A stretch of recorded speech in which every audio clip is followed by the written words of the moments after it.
Subscribe करें और bell दबाएं ताकि कोई खबर रह न जाए।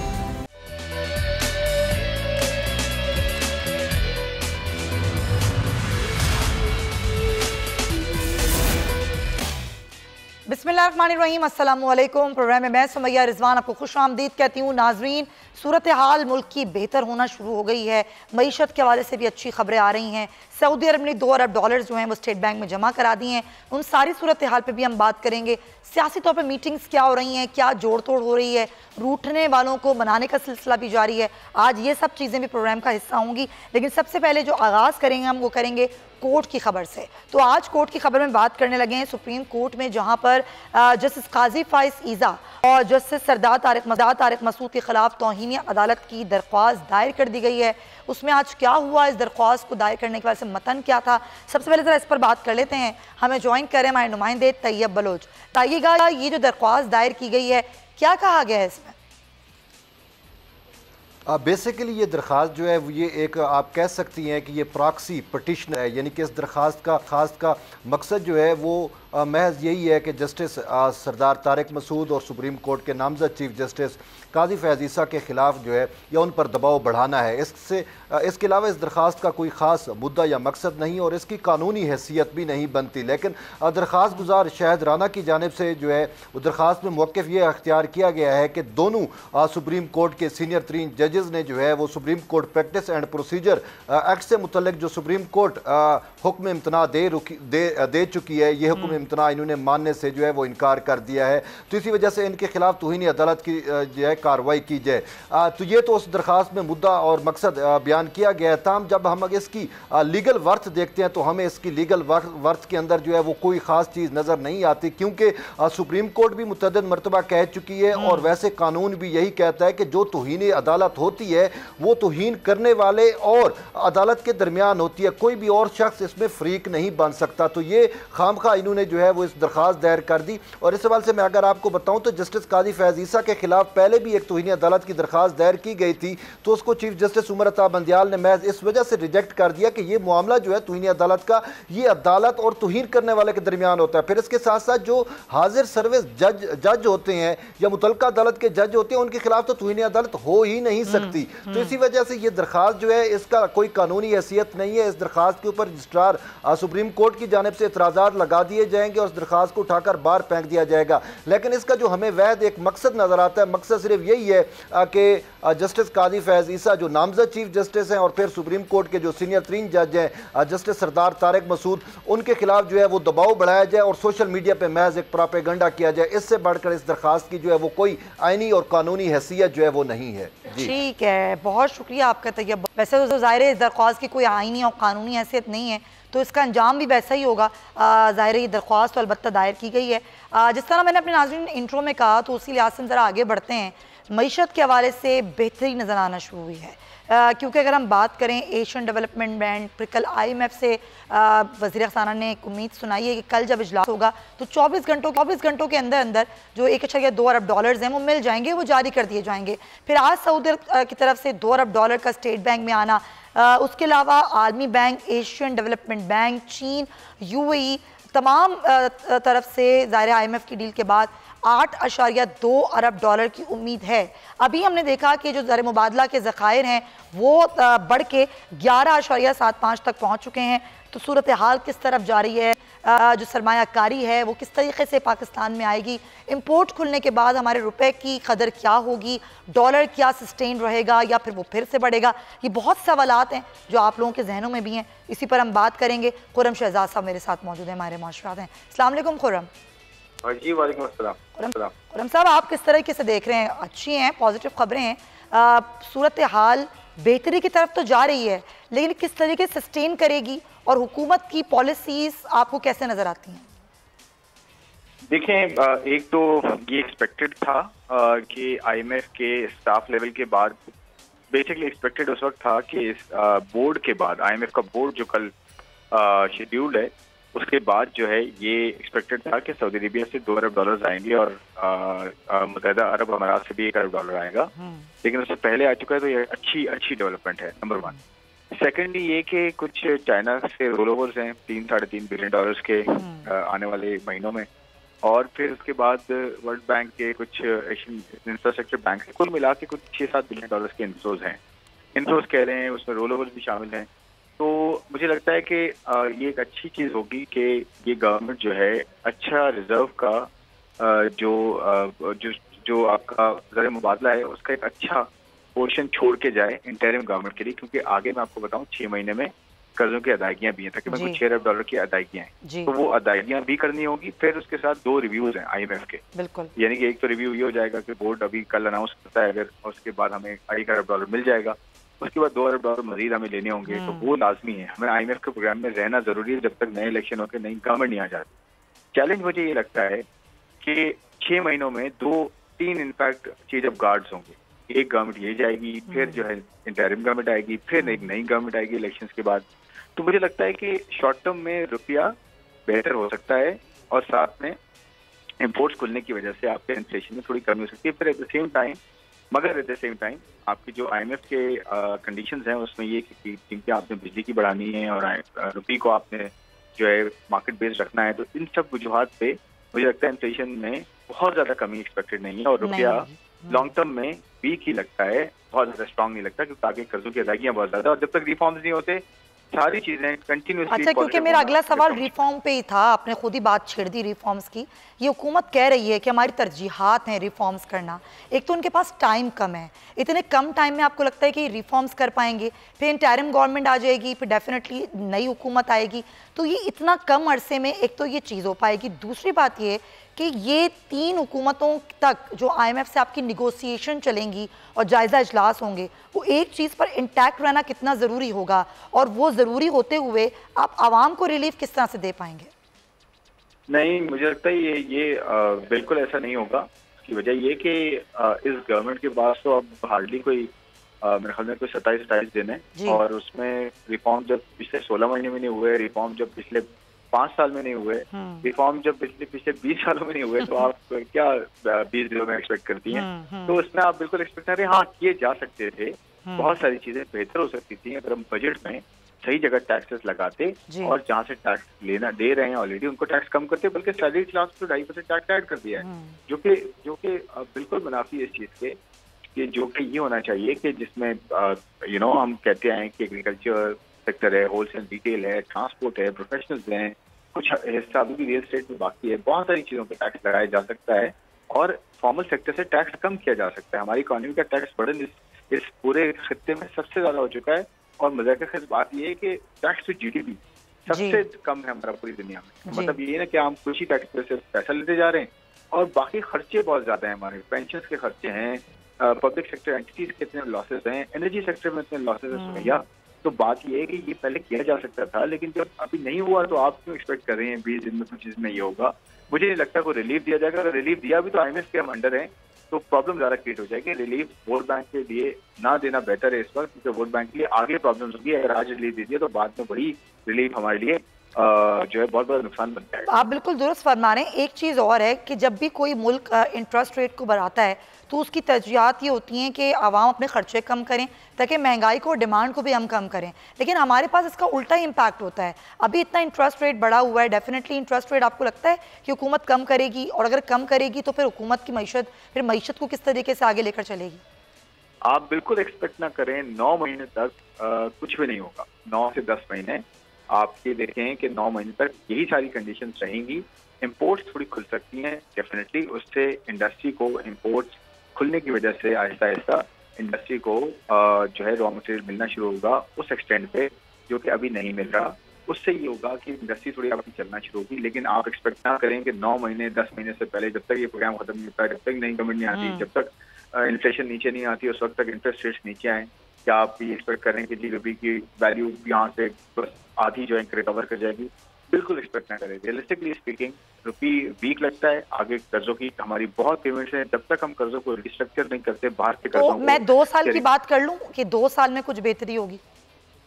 देखें, प्रोवाइडेड कि हमने जो नई गवर्नमेंट आती है वो इस जो है वो स्टांस के साथ आए कि वो रिफॉर्म्स करेगी और ये सारे मसले ठीक करेगी जो मैंने अभी पॉइंट आउट किए हैं। अगर ये होते हैं तो फिर 2 साल में फिर बेहतरी की गुंजाइश निकलती है। True that. खुर्रम शहजाद साहब, thank you so much for your time. हमारे मौजूद खुर्रम शहजाद बड़े अच्छे एक मुफस्सिल पॉइंट्स जो है उन्होंने रेस किए कि बहुत अच्छी चीज़ें हैं, लेकिन लॉन्ग टर्म प्लानिंग के लिए रिफॉर्म्स बहुत ज़रूरी हैं। तो अगली हुकूमत को चाहिए, इस हुकूमत को भी चाहिए कि कुछ इस तरह के इनिशिएटिव ले। आगे बढ़ेंगे, बड़ी एक अफसोसनाक खबर मैं इसको कहूँगी कि ड्रग सप्लाई बहुत ही नासूर बन गया हमारे मुल्क में, और अब खबर ये सामने आ रही है कि ना सिर्फ तालीमी इदारों में मनशियात माफिया की अलगार है, ना तालीमी इदारे महफूज हैं, ना ही रेस्टोरेंट्स महफूज हैं। तो कराची के तालीमी इदारों पर मनशियात माफिया ने अलगार कर दिए नाज़रीन। और IG सुन को मौसूल होने वाली खुफिया रिपोर्ट से ये होश रबा इंकशाफात सामने आए हैं कि ना सिर्फ रेस्टोरेंट्स बल्कि तालीमी इदारों में भी नौजवानों को आसान हदफ समझकर मनशियात की लत का शिकार किया जा रहा है। IG सिंध ने इस खबर पर सख्त इकदाम लेते हुए एक स्पेशल ब्रांच सिंध को एक ऐसे स्कूलों और रेस्टोरेंट्स की फौरी निगरानी का हुक्म जारी किया है। लेकिन ये पहला केस नहीं है, इससे पहले कई बार हमने ऐसी खबरें देखी जिसमें नौजवानों बिलखुसूस तलबा को बहुत ही आसान टारगेट बनाकर उनको नशे की लत लगाई गई। नशा नस्लों को खा जाता है, घरों को उजाड़ देता है, जिंदगियों को तबाह कर देता है। एक रिपोर्ट के मुताबिक इस वक्त पाकिस्तान में मनशियात की आदी अफराद की तादाद 76 लाख से तजावुज़ कर चुकी है, जिनमें 78 लाख मर्द हैं और 22% खवातीन हैं। हद तो ये है कि इन आदादो शुमार में 13 से 24 साल के नौजवान भी शामिल हैं। तो ये जो नशे की लानत है ये नौजवानों की ज़िंदगियों को तबाह कर रही है। क्या सूरत हाल है, ज़रा इस पर बात करेंगे। हमें ज्वाइन करें डिप्टी ब्यूरो चीफ आसिम। बड़ी अफसोसनाक सूरत हाल है, लेकिन ये कोई नई बात नहीं। हमने खबरें कई बार इससे पहले भी दी कि तालीमी इदारों में और अब तो रेस्टोरेंट्स में सुनने में आ रहा है कि वहाँ पर नशे की लत लगाई जा रही है नौजवानों को।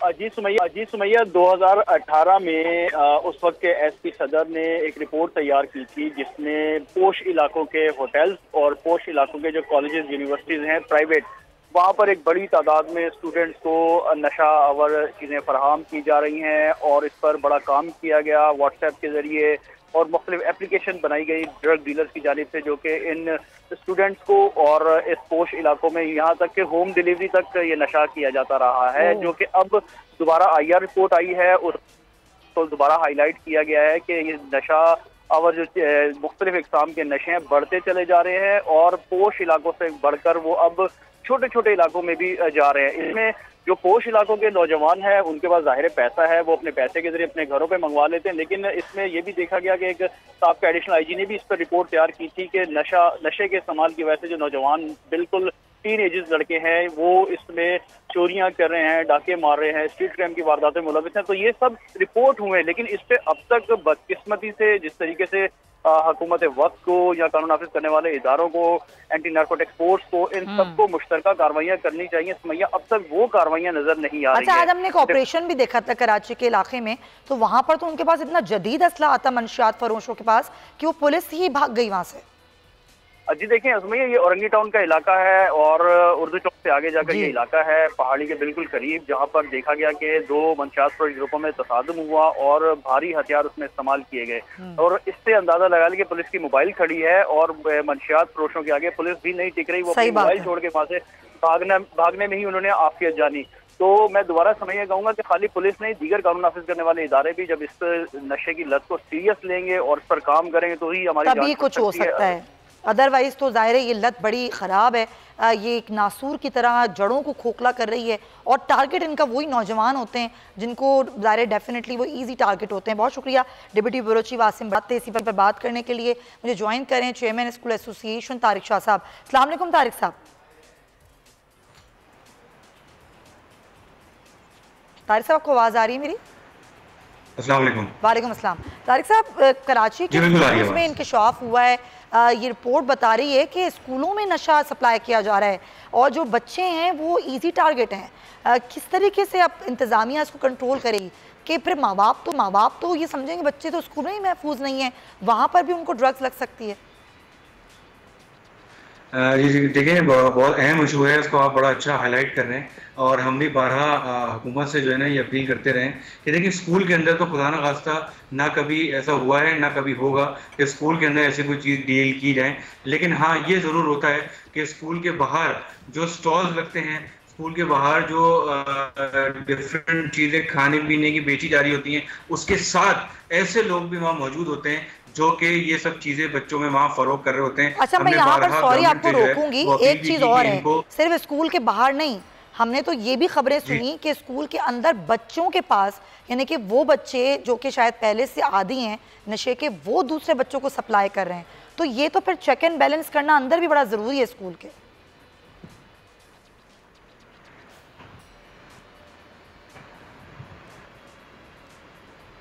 नहीं, बहुत जरूरी है और मेरी नॉलेज में ऐसी कोई चीज अभी तक कोई कंप्लेन आई नहीं। हमने ANF जो एंटी नारकोटिक्स बहुत कैंपेन चलाई, बच्चों को अवेयरनेस कैंपेन दी, बच्चों के लिए जो है वो बल्कि लास्ट ईयर बल्कि कोविड से पहले जो है वो हमने एम्बेसडर्स भी बनाए थे स्कूल्स के अंदर कि वो निशानदेही करें अगर कोई बच्चा उनको नजर आए कि कोई किसी चीज में मुलव्वस है, या फिर वो बच्चों को आगाही दे, वो स्कूल के अंदर वो एम्बेसडर जो होगा कि बच्चे जो हैं वो इस भूल वो ना पड़े, क्योंकि जाहिर सी बात है ये एक हमारी नस्ल जो है उसको खराब करने की साजिश की जा रही है। तो हमने तो हमेशा जो है कोशिश ही की है कि बच्चों को डिस्करेज किया जाए, इवन बल्कि उनको अवेयरनेस दी जाए, क्योंकि बहुत सारी ऐसी नशावर चीजें हैं जिसकी नॉलेज बच्चों को नहीं होती, उनको खाने की के तौर पर जो है वो खिलाई जाती है कि ये टॉफी है, ये खाना है, इसको आप खा लें, बड़ी अच्छी चीज होती है, और उनको पता भी नहीं होता और वो इवेंचुअली जो है वो उसकी आदी हो जाते हैं। तो इसके लिए भी हमने बहुत अवेयरनेस दी है, लेकिन आप सही कह रही हैं इस पे बहुत ज्यादा काम करने की जरूरत है। लेकिन मैं आपको बताऊं सबसे ज्यादा काम करने की जरूरत जो है वो उन एंट्री और जहां से ये मंशियात एंटर हो रही है हमारे मुल्क के अंदर, हमारे शहर के अंदर, वहां पर कंट्रोल करना सबसे ज्यादा जरूरी है। ये जरूरी है, बड़ा हुकूमत का भी, एंटी नारकोटिक्स फोर्स और दीगर जो इदारे हैं उनका भी ये काम है कि वो देखें मंशियात कहाँ से आ रही हैं, शहर में आ रही हैं, हर तरफ फैल रही हैं, ईजी एक्सेसिबल है, ज़ाहिर सबको आराम से मिल रही है, सस्ता हो या महंगा नशा हो। आप बिल्कुल दुरुस्त फरमा रहे हैं तारिक शाह साहब। फिर मैं आपको दावत दूंगी, इस मौजू पर हम मज़ीद भी बात करेंगे। बहुत शुक्रिया आपका साथ मौजूद थे, और हमारा भी फ़र्ज़ है कि हम बच्चों को आगाही दें कि ये हमारी नस्लों को तबाह करेगा, आपके मुस्तकबिल को तबाह करेगा। तो बच्चों को रोकने के लिए ना सिर्फ घर से भी बल्कि जो तालीमी और दरसगाहें वहाँ पर भी बड़ा ज़रूरी है। आगे बढ़ेंगे खेल के हवाले से, जो हम बात पहले भी कर रहे थे कुछ दिनों पहले कि कैसे होगा वर्ल्ड कप में शिरकत, वेन्यू डिसाइड। तो एक अहम मीटिंग जो आज शेड्यूल है, और वो मीटिंग है चेयरमैन ज़का अशरफ और ACC के सदर और सेक्रेटरी भारतीय बोर्ड जय शाह के दरमियान। तो उस मुलाकात में आज ये तय होगा कि पाकिस्तान क्या शिरकत कर रहा है या नहीं शिरकत कर रहा है, क्योंकि एशिया कप से मशरूत किया गया था। लेकिन मामला ये भी है कि क्या कोई न्यूट्रल वेन्यू भी डिस्कशन में आ सकता है या नहीं। इसी पर बात करने के लिए मुझे ज्वाइन करें एजाज वसीम बाकरी, हमारे नुसी हैं बराए खेल।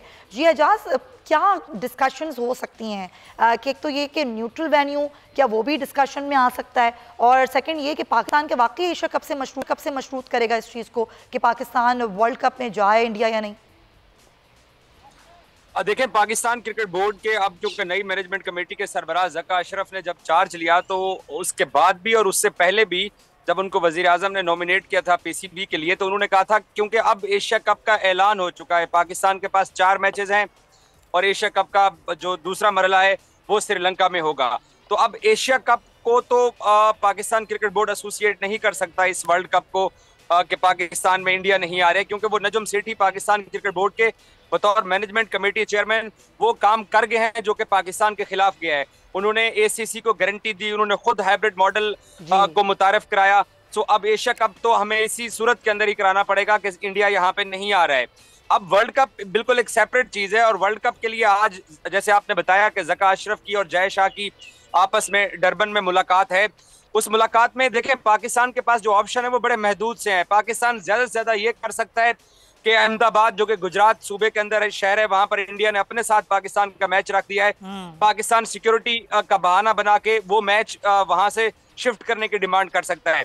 और दूसरा इसके बाद जो पाकिस्तान के पास जो आखिरी वेपन है वो ये है कि चैंपियंस ट्रॉफी 2025 पाकिस्तान में होनी है, जो कि मिनी वर्ल्ड कप होता है। अगर उसमें भी इंडिया इसी तरीके से बहाना इख्तियार करता है कि हम नहीं आएंगे, तो फिर अब पाकिस्तान के पास ये चांस है कि वर्ल्ड कप एक ही सूरत में पाकिस्तान जाने की पोजीशन में होगा कि इंडिया 2025 में पाकिस्तान आकर चैंपियंस ट्रॉफी खेलने की गारंटी दे, उसके बाद हम जा सकते हैं। तो हमारे जरा यही कह रहे हैं कि पाकिस्तान क्रिकेट बोर्ड अब 2025 की चैंपियंस ट्रॉफी को सिक्योर करना चाहता है। अगर नजम सिटी एशिया कप का मसला खराब करके ना जाते तो पाकिस्तान यहीं पे भी अपनी जंग लड़ सकता था, लेकिन अब क्योंकि एशिया कप का एशियन क्रिकेट काउंसिल सरकारी तौर पर ऐलान कर चुका है। होगा, आपने कहा हाइब्रिड मॉडल मुतारिफ करा के वो मामला खराब करके चले गए। अब ज़का अशरफ जो हैं वो क्या आपको लगता है कि इस पोजीशन में है कि इस चीज़ पर, जिस पॉइंट पॉइंट को आप रेस करें 2025 में एशिया कप, तो वो उस पर निगोशिएट कर सकें? देखिए 2025 की चैंपियंस ट्रॉफी पाकिस्तान के पास है और पाकिस्तान के पास बहुत बड़ा इखलाकी जवाब है कि इंग्लैंड यहाँ आके खेल गया, ऑस्ट्रेलिया, न्यूजीलैंड 10 मैचेस खेल के चला गया है। तो पाकिस्तान अब 2025 की चैंपियंस ट्रॉफी के ऊपर बीसीसीआई और आईसीसी के ऊपर चढ़ाई करेगा और अगले 6 दिन जो डरबन में आईसीसी के इजलासेस हैं वहां पर पाकिस्तान ने यही मौके इख्तियार करना है। अदरवाइज पाकिस्तान न्यूट्रल वेन्यू का मुतालबा कर सकता है, लेकिन उसको इंटरटेन नहीं किया जाएगा। अगर फिर हम न्यूट्रल वेन्यू का मुतालबा करेंगे, टाइम भी कम है, चैंपियंस ट्रॉफी पे ही बात की जा सकती है कि वो 2025 में है, तो उसमें इंडिया को राजी किया जा सके। बहुत शुक्रिया आपका एजाज वसीम बाकरी, इस सारी सूरत हाल कर रहे थे। अब देखते हैं, लेट्स सी कि आज की मुलाकात में क्या निकल के सामने आता है और जो कमेटी तश्कील दी गई है वो किस तरीके से आगे इस मामले को हल करती है कि वर्ल्ड कप में पाकिस्तान जा रहा है या नहीं जा रहा है। तो नाज़रीन, इसी पॉइंट के साथ प्रोग्राम का वक्त खत्म होता है। अब अपना बहुत ख्याल रखिएगा, इंशाल्लाह आपसे कल मुलाकात होगी। अल्लाह हाफ़िज़।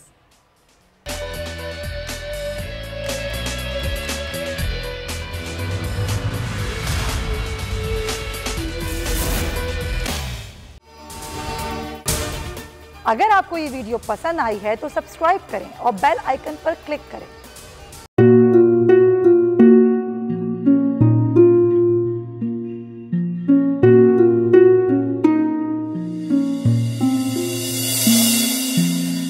अपना घर यूं छोड़ के आखिर बोल किधर जाएगा, ये जो पड़ा है वक्त कड़ा है, वक्त गुजर जाएगा। अब जिंदगी फैसले की घड़ी, सारी मईशत किधर है खड़ी, करने पड़ेंगे कठिन फैसले, तुझ पे ये कैसी आन पड़ी। देखना अब कुछ यूं बदलेगा हमारा पाकिस्तान, खुशियाँ वापस ला कर देगा हमारा पाकिस्तान। देखना अब कुछ यूं बदलेगा हमारा पाकिस्तान, खुशियाँ वापस ला कर देगा हमारा पाकिस्तान। देखना अपनी पहचान के लिए बोल, पाकिस्तान के लिए बोल, हमारा पाकिस्तान, मिशन मईशत। देखना